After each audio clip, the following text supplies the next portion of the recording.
The Lagos State government has ordered a coroner's inquest into the death of a student at Chrisland High School, Lagos.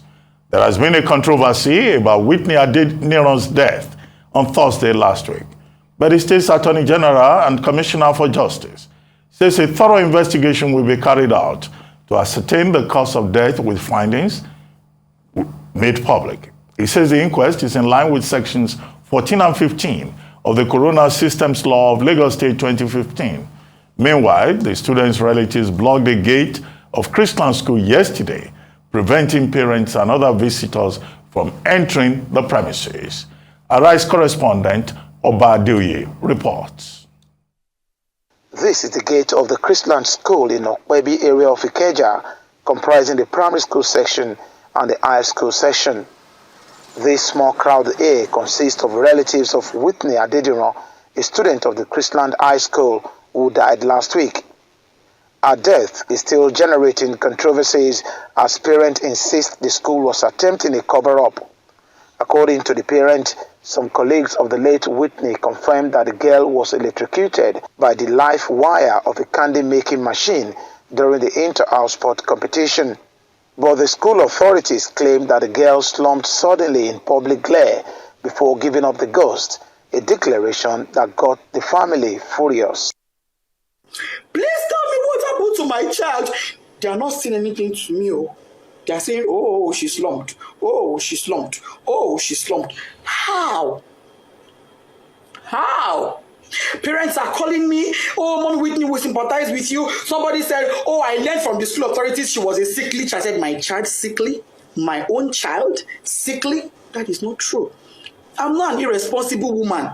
I'm not an irresponsible parent. Me and my husband, we place our children as priority. If my child complained of even a slight headache, she would never have gone to that school that day.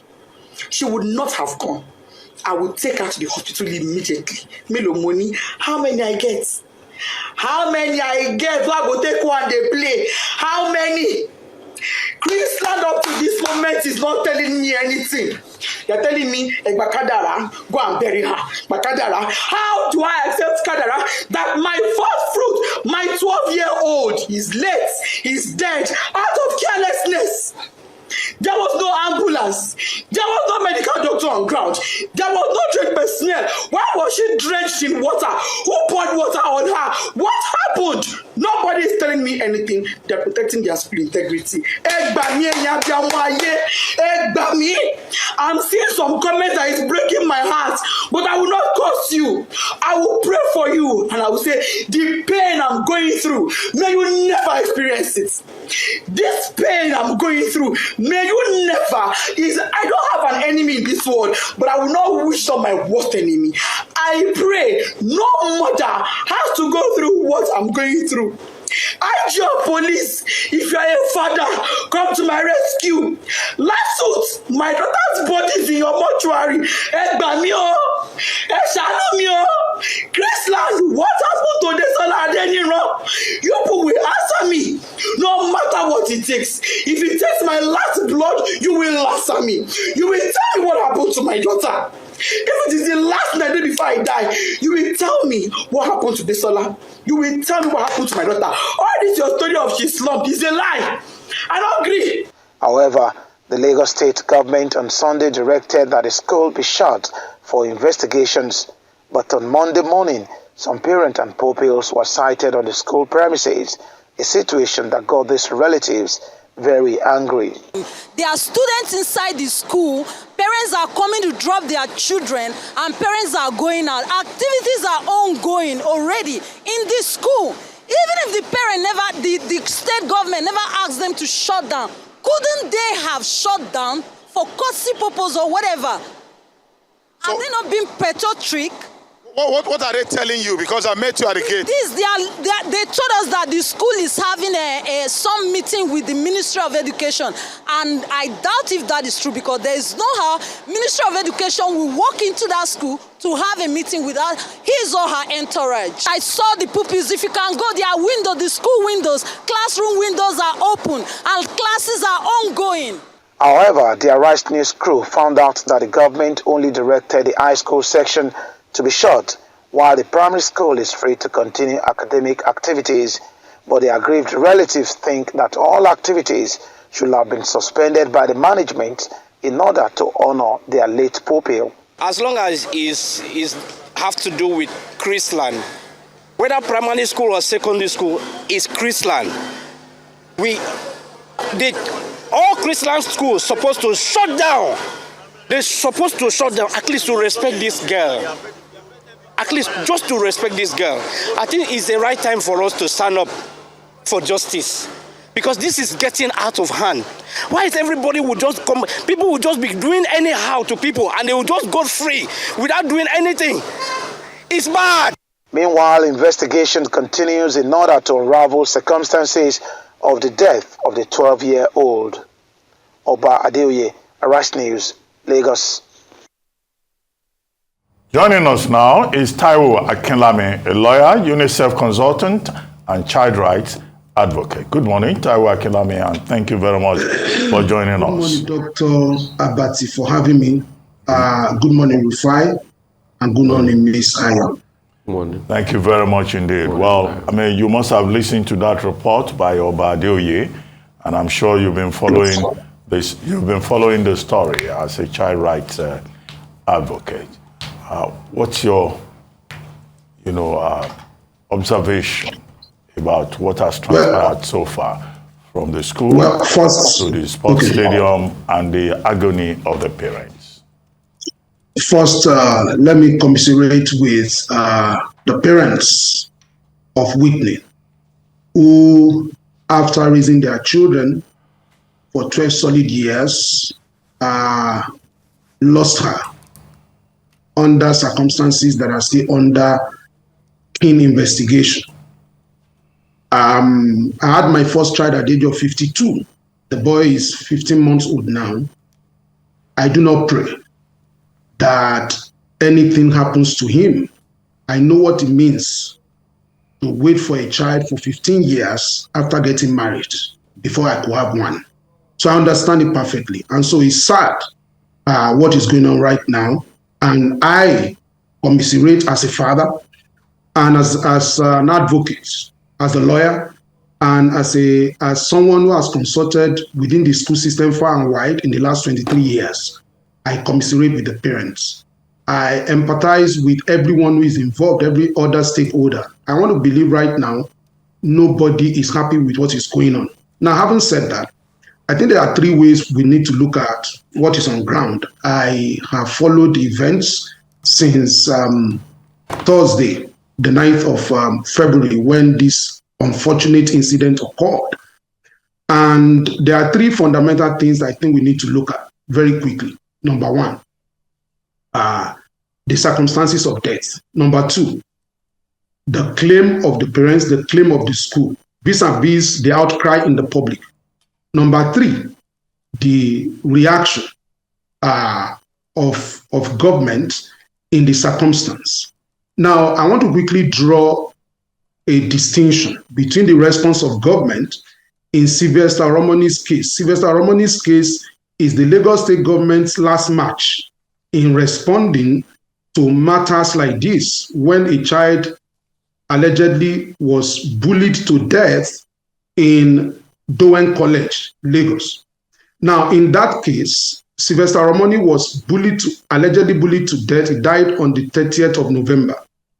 There was a public outcry for justice. There was silence of the graveyard from the Lagos State government, both from the Ministry of Justice and the Ministry of Education. No response. The law firm of Femi Falana and Falana & Co. wrote a petition to the Lagos State government on the 6th of December, asking that a coroner inquiry be carried out. Before the Lagos State government responded to that coroner inquiry, everyone who was arrested, everybody was questioned, was declared to be free and not guilty, have no question to answer. The outcry increased. And so finally, the government announced in December 2021 that a coroner inquiry will begin to sit. So in January 2022, in January 2022, the coroner inquiry began to sit, which has not finished sitting till today. But in this case, the death of Whitney was reported on the 9th, and by yesterday, the Lagos State government, I think learning from what happened in the case of Sylvester Oromoni, quickly ordered a coroner inquiry under Section 14 and Section 15 on the Coroner's Systems Law of Lagos State.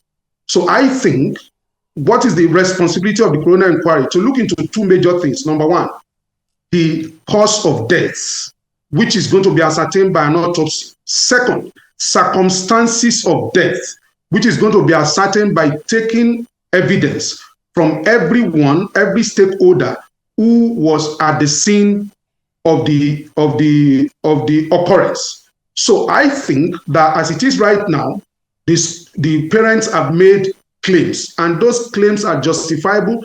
My heart breaks, when I listen to the mom. The school has also made some assertions. Where I park in this matter as of today is to say, let's give room to the inquiry, the coroner inquiry. Let's allow the coroner inquiry to have its course. Let us listen. Let us, every member of the public who is interested in what has happened right now, let us ensure that the coroner inquiry sits. Let us ensure that the autopsy takes place, and let us ensure that the coroner inquiry sits to look into the circumstances of death. That is where I park right now. All right.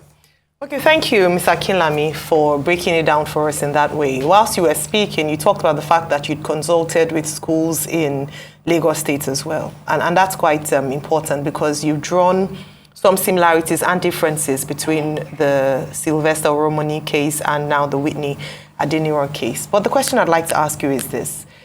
It's around safeguarding children in our schools in not just Lagos State, but Nigeria. And having worked with them, I'd like you to give us a picture of what currently exists. First of all, the laws or the regulations by the government of the state. And then the second, the responses of schools and how well schools safeguard children in their care. Well, let me start by saying that in Nigeria and in Lagos State, there's a lot of publicity about protection of children. But that publicity, and I don't want to call it noise, it may sound insulting. That publicity, that public, what is in the public domain is not commensurate with what happens in real time. And I will give you a quick analysis. In 2016, we advocated, and I was opportune to be invited by the Lagos State government to join other consultants to draw up a child protection policy, child safeguarding policy for the entire Lagos State. That is in 2016. Now, the linchpin of that particular policy is that it was signed into law as an executive order by the then governor of Lagos State, Governor Ambode. It was signed into law. Now, so that law was in pursuant, that policy was in pursuant to the Child Rights Law of Lagos State 2015 as amended, which gives the Lagos State the responsibility to promulgate policies in pursuant to that law to ensure that children are protected everywhere they are gathered in Lagos. Now, that was 2016. So today the question is, how many schools in Lagos State, particularly government school, because those who come to equity must come with clean hands. Leadership must be by example. How many Lagos State government school today, and I stand to be corrected, I want to debate the Commissioner of Education of Lagos State on this matter. How many public schools in Lagos State has a working child protection system in place. When we're talking about child protection system codified into a policy, broken down into processes on which everybody is trained periodically. And that policy is amended biannually. How many schools had it? I'm not aware, as of today, of any public school in Lagos State that has achieved that. I'm not aware of one, not one. And I'm saying it on national TV, I want to be debated. So that's number one. Number two is that in private schools, the Lagos State government has promulgated an executive order. What is the effort in place? Is government not supposed to be in continuum? What is in place to ensure that that executive order that is promulgated is enforced? Laws are not supposed to be put in place for the purpose of political expediency. They are supposed to be put in place for the purpose of implementation. As of today, I tell you, ladies and gentlemen, that law that was promulgated, that executive order, I was also co-opted into the committee that will see to the implementation of that executive order.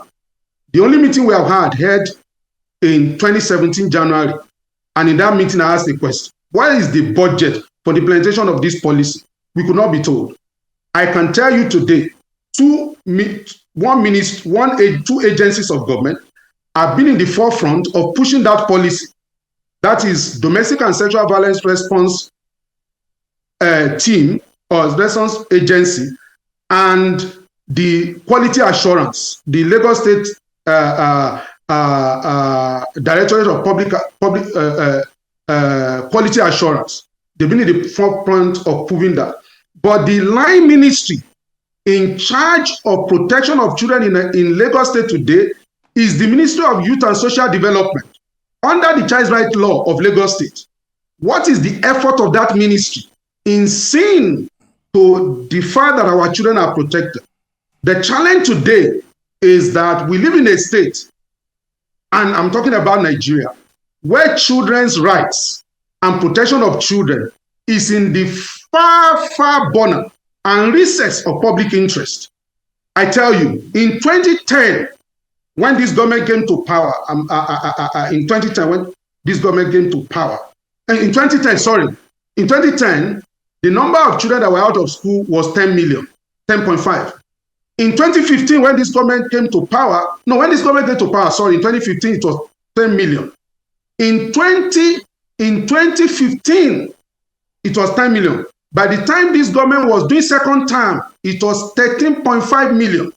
By today, according to UNESCO, not Taiwo Akinlami's library, we have 20.5 million children out of school. And those who are in school, in public glare, they are being kidnapped by the day, kidnapped by the night, being hounded. Children are walking in school looking off their shoulders. They don't know what is going to happen. And so that is the situation in which we are dealing with. Situations like this should make us to cry out for justice. But I think justice is citing on three stands. Number one, justice for the dead. Number two, justice for every stakeholder involved in this matter. Number three, justice for the members of the public who the government swore to protect their children in terms of welfare and security. Thank you. So, good to see you again, and Happy New Year to you. But Thank you very much, and trust baby is doing well. He's doing well. Concerning things like this, the refrain will be, culture will eat strategy for breakfast. So it will happen again because of all the things you've said.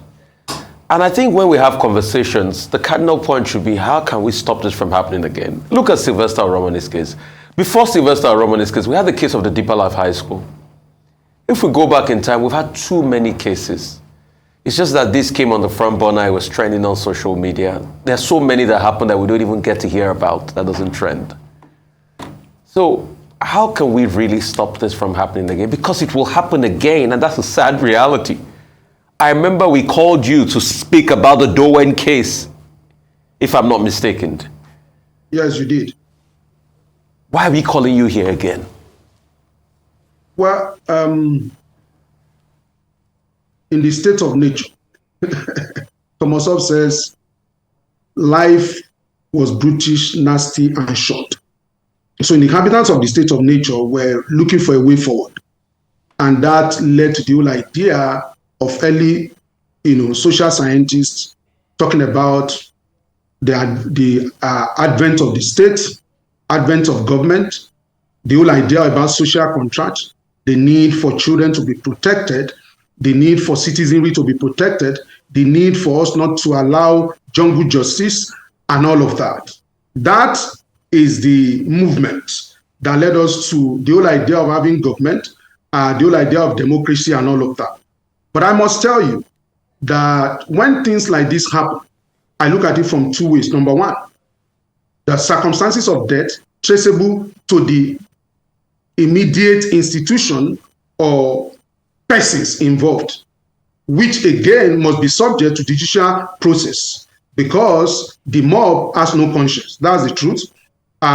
When I was growing up, the mob was on my street. Number one, okay, that's our street Ondo.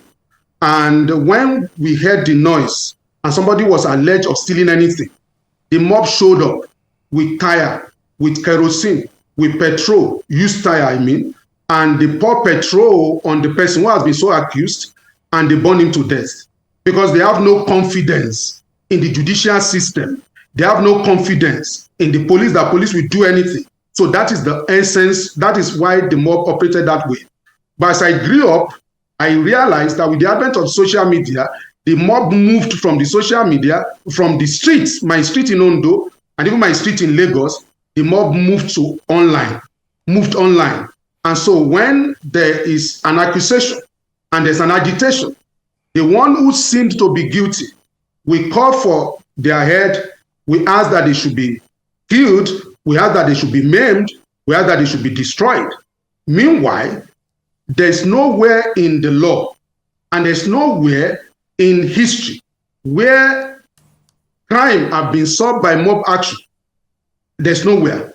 But you see, it is understandable why people come out to demand for justice on the pages of newspaper, on social media, because they do not have confidence in the state to do the needful. So because they do not have confidence in the state to do the needful, take the laws in their hands. That again does not make that attitude justifiable. But we must also understand why that happens. And that's why we must keep saying the state must live to its responsibility. The state must live to its responsibility of welfare and security of the people. What is the parley going on between the state government and the private school sector in Lagos State? And please note, when you talk about the private school sector in Lagos State, we are talking about no grade school, grade D school, grade B school, grade A school. We are talking about schools in Ilasamaja that is earning 20 naira per day. Is a private school. We are talking about the fact that in Lagos State today, there are 1,700 schools. And out of that 1,700 schools, there are over 20 million schools, over 20,000 schools, over 20,000 schools. Out of that 20,000 schools, 1,700 is the Lagos State school. And when you are saying 1,700 is inclusive of counting GSS and SS together when they exist in the same compound. That's what makes it 1,700. The rest, over 18,000 schools, come from the private sector. The education of children in Lagos State is in the hands of the private sector. In a state of over 20 million people, in the last how many years, we have not seen development in the area of building new schools, but in the area of refurbishing schools. So when you have that number of schools, what is the regulatory procedure for monitoring schools, mushroom schools? In Lagos State, you have AFED, Association of Formidable Educators of Educator Development, or whatever. Those AFED members broke away from NAPS. NAPS is National Association of Private Proprietors of Private School. They broke away from NAPS under Soil and Shoson when Sheila Soson became the Commissioner of Education, and she was insisting that unregistered schools must be deleted. And those people who were running unregistered schools, who were members of NAPS, felt that NAPS was not protecting their interests. They broke away from NAPS to go and start AFED. Now, the Lagos State government relaxed the conditions of starting schools a bit and said, okay, schools that were under AFED should begin to come to register with the Lagos State government. Now, as of today, the question is, do we have a clear record of how many schools that are existing in Lagos State? Do we have a clear record? I'm not sure we do. Because when you go to Dustbin Estates in Ajegunle, there's a school there. That school is demarcated with wrapper of women wrapper, Ankara. That's how you know primary 1, primary 2, primary 3. And the school fees is 20 naira. Your session can go there. And when it's 20 naira, and when you come on Monday, you are able to pay your 20 naira with lunch, you attend. If the mother is not, or the father is not able to afford school fees again, until another 5 days, the child comes back. It is pay as you go. That is happening in this Lagos State. Go to Sari Igomu, the most expensive school in Sari Igomu is 6,000 naira per term. A woman withdrew her children from a so-called public school, took them to private school because she believed she was not receiving the kind of education the individuality of her children deserved. Took them to private school, 18,000 in a year, and she's still owing school fees. That is what we are discussing. That is what is on ground.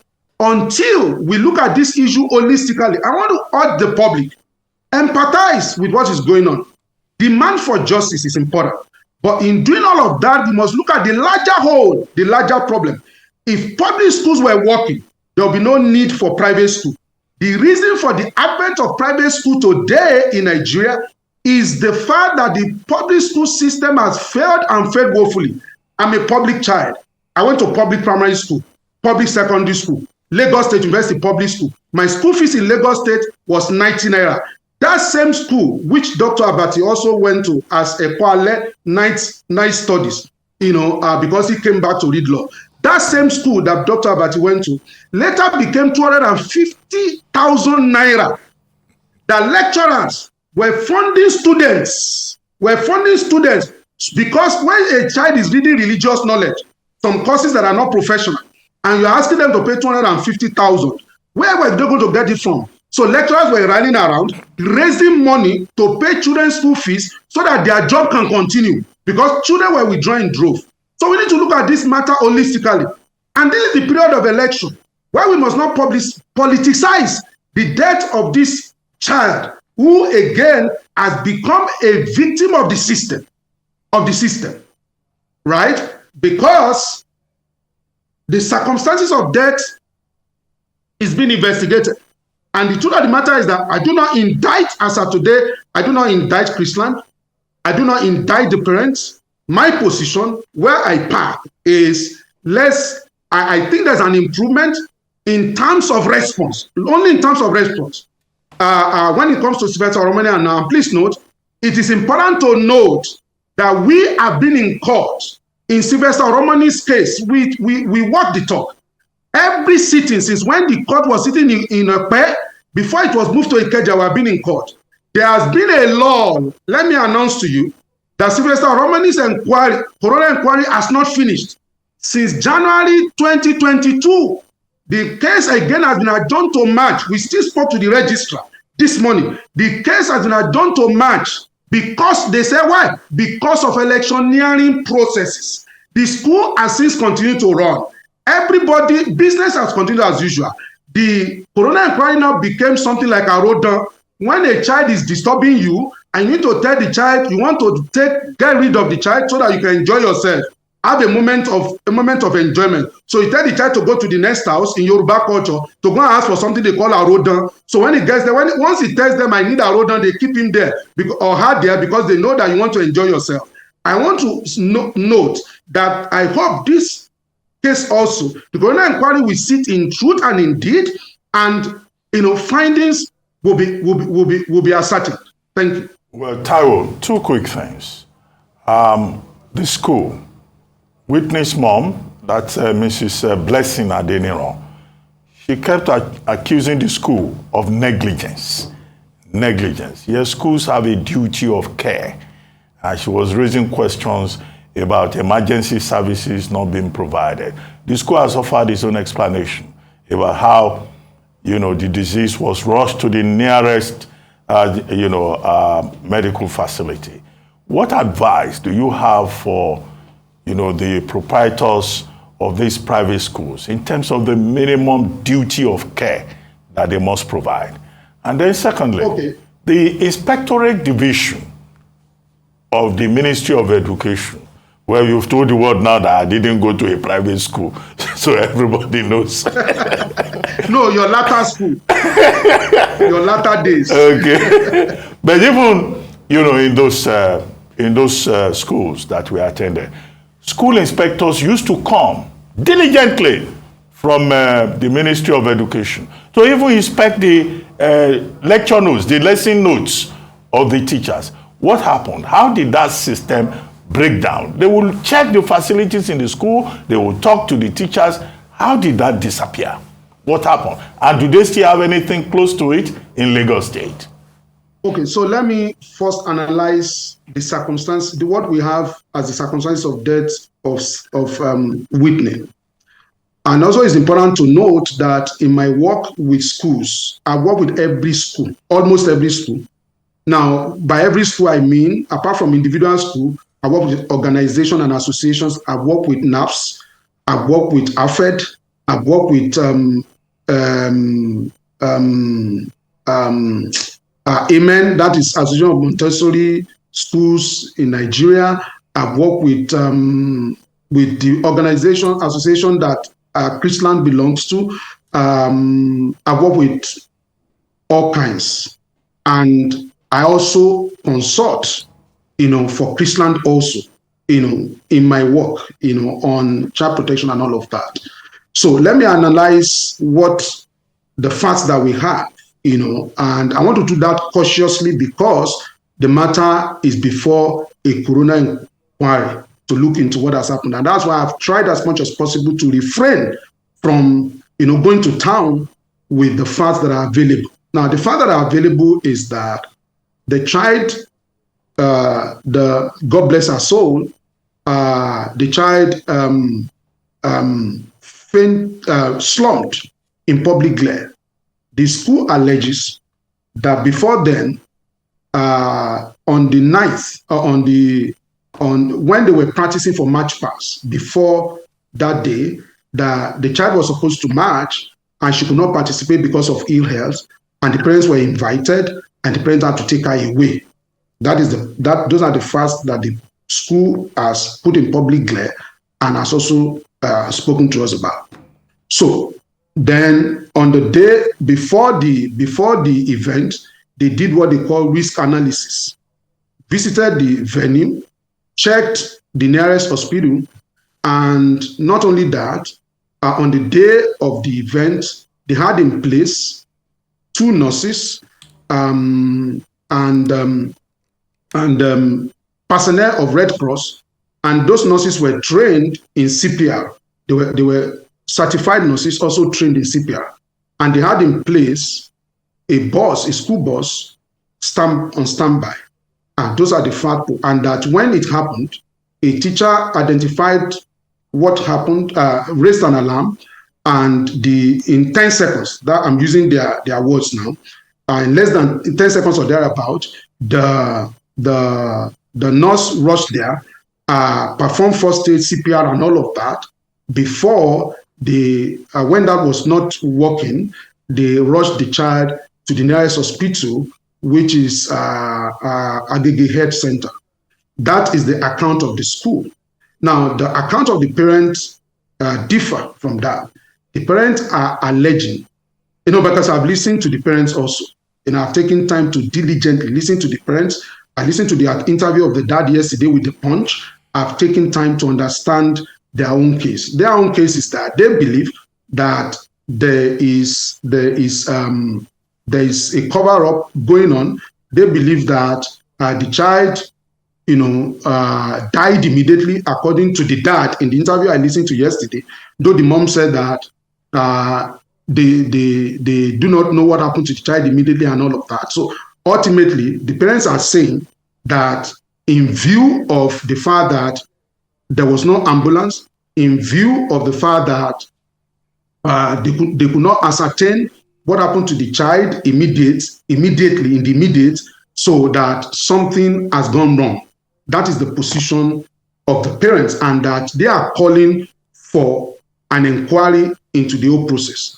So where do we park in this kind of situation, where the school has a claim that says we did everything we are expected to do in the circumstance, and the parents say we suspect foul play, and you can't begrudge the parents, and you cannot also crucify the school until we come to a place we submit ourselves to judicial authorities to look into this matter. I think the outcry of the public should be, let's look diligently in the direction of the inquiry so that we can ascertain what actually happened. Was the school negligent? Was the school negligent according on the face of it, or in terms of what they are supposed to do professionally to safeguard children? All of those questions, I think, must be at the doorstep of the judiciary, coroner inquiry, beginning with autopsy, then taking evidence from everyone involved, including students that were in sight, and ascertain and come back to the members of the public to know what happened. Number one, so that we can learn from what happened. One, what has happened when we do inquiry is not going to revive the death, but it will show us what we need to do better in future when it comes to protecting our children. Now, it is also important to note, I must say very quickly, that death does not always signify negligence. And that is also why it is important that we give everyone involved the benefit of the doubt to look into this matter. So when it comes to inspection, I want to say very quickly that where is the manpower to inspect school? I've just told you in Lagos State that there are 20 million, sorry, I keep saying millions, I'm sorry. Maybe because the conversation around now is million because of elections. So that has affected my psyche. We're hearing about millions, billions, and all of that. Now, 20,000 schools in Lagos State. What is the ratio of inspector to school? What is the staff strength of the Lagos State Ministry of Education? What is the staff strength of Quality Assurance Directorate? What is the staff strength? What we have now seen is that the Ministry of Education in Lagos State, all the regulatory bodies have become an education fire brigade services that only show up most of the time at the scenes of incidents. That's what we have seen, because there's no manpower. Hey, I want to debate the Lagos State Government Ministry of Education.